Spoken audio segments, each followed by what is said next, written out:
the conscious and subconscious minds. An excellent way to get acquainted with the two functions of your mind is to look upon your own mind as a garden. You are a gardener, and you're planting seeds, thoughts, in your subconscious mind all day long, based on your habitual thinking. As you sow in your subconscious mind, so shall you reap in your body and environment. Begin now to sow thoughts of peace, happiness, right action, goodwill, and prosperity. Think quietly and with interest on these qualities and accept them fully in your subconscious reasoning mind. Continue to plant these wonderful seeds, thoughts, in the garden of your mind, and you will reap a glorious harvest. Your subconscious mind may be likened to the soil, which will grow all kinds of seeds, good or bad. Do men gather grapes of thorns or figs of thistles?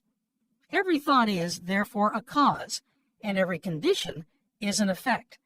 For this reason, it is essential that you take charge of your thoughts so as to bring forth only desirable conditions. When your mind thinks correctly, when you understand the truth, when the thoughts deposited in your subconscious mind are constructive, harmonious, and peaceful, the magic working power of your subconscious will respond and bring about harmonious conditions, agreeable surroundings, and the best of everything. When you begin to control your thought processes, you can apply the powers of your subconscious to any problem or difficulty. In other words, you will actually be consciously cooperating with the infinite power and omnipotent law which governs all things. Look around you wherever you live, and you will notice that the vast majority of mankind lives in the world without. The more enlightened men are intensely interested in the world within. Remember, it is the world within, namely your thoughts, feelings, and imagery, that makes your world without. It is, therefore, the only creative power, and everything that you find in your world of expression has been created by you in the inner world of your mind, consciously or unconsciously. A knowledge of the interaction of your conscious and subconscious minds will enable you to transform your whole life. In order to change external conditions, you must change the cause. Most men try to change conditions and circumstances by working with conditions and circumstances to remove discord, confusion, lack, and limitation. You must remove the cause, and the cause is the way you are using your conscious mind. In other words, the way you are thinking and picturing in your mind. You are living in a fathomless sea of infinite riches. Your subconscious is very sensitive to your thoughts. Your thoughts form the mold or matrix through which the infinite intelligence, wisdom, vital forces, and energies of your subconscious flow. Certainly, there can be no more wonderful blessing than these from a mental, emotional, and material standpoint. Most of the great scientists, artists, poets, singers, writers, and inventors have a deep understanding of the workings of the conscious and subconscious minds. One time, Caruso, the great operatic tenor, was struck with stage fright. He said his throat was paralyzed due to spasms caused by intense fear, which constricted the muscles of his throat. Perspiration poured copiously down his face. He was ashamed because in a few minutes he had to go out on stage. Yet he was shaking with fear and trepidation. He said, "They will laugh at me. I can't sing." Then he shouted in the presence of those behind the stage, "The little me wants to strangle the big me within." He said to the little me, "Get out of here. The big me wants to sing through me." By the big me, he meant the limitless power and wisdom of his subconscious mind. And he began to shout, "Get out! Get out! The big me is going to sing." His subconscious mind responded, releasing the vital forces within him. When the call came, he walked out on the stage and sang gloriously and majestically, enthralling the audience. It is obvious to you now that Caruso must have understood the two levels of mind, the conscious or rational, and the subconscious or irrational level. Your subconscious mind is reactive and responds to the nature of your thoughts. When your conscious mind, the little me, is full of fear, worry, and anxiety, the negative emotions engendered in your subconscious mind, the big me, are released and flood the conscious mind with a sense of panic, foreboding, and despair. When this happens, you can, like Caruso, speak affirmatively and with a deep sense of authority to the irrational emotions generated in your deeper mind as follows. Be still. Be quiet. I am in control. You must obey me. You are subject to my command. You cannot intrude where you do not belong. It is fascinating and intensely interesting to observe how you can speak authoritatively and with conviction to the irrational movement of your deeper self, bringing silence, harmony, and peace to your mind. The subconscious is subject to the conscious mind, and that is why it is called subconscious or subjective. Outstanding differences in modes of operation. You will perceive the main differences by the following illustrations. The conscious mind is like the navigator or captain at the bridge of a ship. He directs the ship and signals orders to men in the engine room, who in turn control all the boilers, instruments, gauges, etc. The men in the engine room do not know where they're going. They follow orders. They would go on the rocks if the man on the bridge issued faulty or wrong instructions based on his findings with the compass, sextant, or other instruments. The men in the engine room obey him because he is in charge and issues orders, which are automatically obeyed. Members of the crew do not talk back to the captain. They simply carry out orders. The captain is the master of his ship, and his decrees are carried out. Likewise, your conscious mind is the captain and master of your ship, which represents your body, environment, and all your affairs. Your subconscious mind takes the orders you give it based upon what your conscious mind believes and accepts as true. When you repeatedly say to people, "I can't afford it," then your subconscious mind takes that at your word and sees to it that you will not be in a position to purchase what you want. As long as you persist in saying, "Can't afford that car, that trip to Europe, that home, that fur coat, or ermine wrap," you can rest assured that your subconscious mind will follow your orders, and you will go through life experiencing the lack of all these things. Last Christmas Eve, a beautiful young university student looked at an attractive and rather expensive traveling bag in a store window.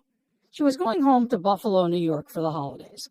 She was about to say, "I can't afford that bag," when she recalled something she had heard at one of my lectures, which was, "Never finish a negative statement, reverse it immediately, and wonders will happen in your life." She said, "That bag is mine. It is for sale. I accept it mentally, and my subconscious sees to it that I receive it." At 8 o'clock Christmas Eve, her fiancé presented her with a bag exactly the same as the one she had looked at and mentally identified herself with at 10 o'clock the same morning. She had filled her mind with the thought of expectancy and released the whole thing to her deeper mind, which has the know-how of accomplishment. This young girl, a student at the University of Southern California, said to me, "I didn't have the money to buy that bag, but now I know where to find money and all the things I need, and that is in the treasure house of eternity within me." Another simple illustration is this. When you say, "I do not like mushrooms," and the occasion subsequently comes to you that you are served mushrooms in sauces or salads, you will get indigestion because your subconscious mind says to you, "The boss, your conscious mind, does not like mushrooms." This is an amusing example of the outstanding differences in modes of operation of your conscious and subconscious minds. A woman may say, "Wake up at 3 o'clock if I drink coffee at night." Whenever she drinks coffee, her subconscious mind nudges her as if to say, "The boss wants you to stay awake tonight." Your subconscious mind works 24 hours a day and makes provisions for your benefit, pouring all the fruit of your habitual thinking into your lap. How her subconscious responded. A woman wrote me a few months ago as follows. "I am 75 years old, a widow with a grown family. I was living alone and on a pension. I heard your lectures on the powers of the subconscious mind, wherein you said that ideas could be conveyed to the subconscious mind by repetition, faith, and expectancy. I began to repeat frequently with feeling, 'I am wanted. I am happily married to a kind, loving, and spiritual-minded man. I am secure.' I kept on doing this many times a day for about 2 weeks. And one day at the corner drugstore, I was introduced to a retired pharmacist I found to be kind, understanding, and very religious. He was a perfect answer to my prayer. Within a week, he proposed to me, and now we're on our honeymoon in Europe.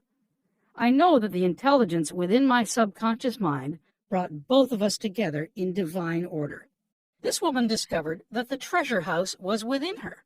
Her prayer was felt as true in her heart, and her affirmation sank down by osmosis into her subconscious mind, which is the creative medium. The moment she succeeded in bringing about a subjective embodiment, her subconscious mind brought about the answer through the law of attraction. Her deeper mind, full of wisdom and intelligence, brought both of them together in divine order. Be sure that you think on whatsoever things are true, whatsoever things are honest, whatsoever things are just, whatsoever things are pure, whatsoever things are lovely, whatsoever things of good report. If there be any virtue, and if there be any praise, think on these things. Philippians 4:8. Brief summary of ideas worth remembering. 1. The treasure house is within you. Look within for the answer to your heart's desire. 2. The great secret possessed by the great men of all ages was their ability to contact and release the powers of their subconscious mind. You can do the same. 3. Your subconscious has the answer to all problems. If you suggest to your subconscious prior to sleep, I want to get up at 6 a.m., it will awaken you at that exact time. 4. Your subconscious mind is the builder of your body and can heal you. Lull yourself to sleep every night with the idea of perfect health, and your subconscious, being your faithful servant, will obey you. 5. Every thought is a cause, and every condition is an effect. 6. If you want to write a book, write a wonderful play, give a talk to your audience, then convey the idea lovingly and feelingly to your subconscious mind, and it will respond accordingly. 7. You are like a captain navigating a ship. He must give the right orders, and likewise, you must give the right orders, thoughts and images, to your subconscious mind, which controls and governs all your experiences. 8. Never use the terms, I can't afford it, or I can't do this. Your subconscious mind takes you at your word and sees to it that you do not have the money or the ability to do what you want to do. Affirm, I can do all things through the power of my subconscious mind. 9. The law of life is the law of belief. A belief is a thought in your mind. Do not believe in things to harm or hurt you. Believe in the power of your subconscious to heal, inspire, strengthen, and prosper you. According to your belief, it is done unto you. 10. Change your thoughts, and you change your destiny.